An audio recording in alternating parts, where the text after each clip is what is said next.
But I do think that kind of on the international level, I think the persons who are ultimately responsible for this, those who are pushing the agenda, the elites at the top of the food chain, so to speak, there is a more sinister agenda. Ultimately, you and I think, agree this is about government control, and they will pursue that with religious fervor, of course, as well. And they seem to have gotten the entire, civilized world bought in on, at least the leaders of many of these nations bought in on this idea that we have to pursue this agenda at any cost. And so we're going to continue to see the results of that.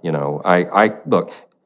It seems a bit too convenient that the solution always is, well, there's a terrible crisis besetting us, and what that means is you have to deliver all the power to a handful of centralizers who are then allowed to use compulsion to implement their desired policies. It's like if your solution means you're handed all the centralized power and I have to abide by your dictates, then I think it's legitimate of me to question your motives. That's exactly right. And the solution to that, the antidote, is to educate and inform more people, to remind them that going along with this agenda requires them to sacrifice their freedom and their safety, their comfort. I mean, we've seen the projections. This may be a very harsh winter in Europe, and that's because they don't have enough energy units to even heat the homes of the persons who need this the most. And so I fear that there's going to be real and continuing pain until sort of the world wakes up. And so hopefully we can continue to be the voices crying in the wilderness to remind everyone of what the true facts are here. And so what do you think the Republicans will do about the energy situation?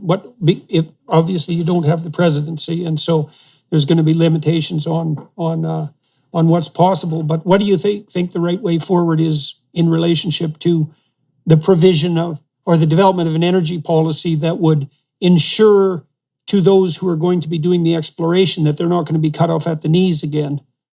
Right, that's key. And I do have some hope that after this election, I do believe there will be the feeling of a mandate. I think it's going to be an overwhelming vote. And I believe that we will have some people who are rightly thinking, even among the Democrats, who will wake up and recognize that we've got to turn this around. We saw some hopeful signs of that. Just a few days out from our election, you saw Senator Joe Manchin of West Virginia came out with just some really strong language, calling out President Biden for his really insane policies. I mean, he effectively called, 3 days out from the election, he was at a rally, I think in Pennsylvania, and President Biden called for the end of the coal industry and effectively just took a real swipe at the oil and gas industry, fossil fuels in general. Not a good look. I mean, Pennsylvania is an energy state. And so Joe Manchin responded immediately, very strong language. Look, I think that we may have a new day and a new opportunity to turn some of this around. I think the American people are going to demand it. They cannot afford just simple fuel, simple energy now, and we've got to get back to some of the policies that allowed us to be in the great position we were in before Joe Biden took office. This motherfucker don't miss. No, he's fucking good. That motherfucker don't miss, man. He's good. In the heat of battle, he don't miss. No. In the heat of controversy, he don't miss. No.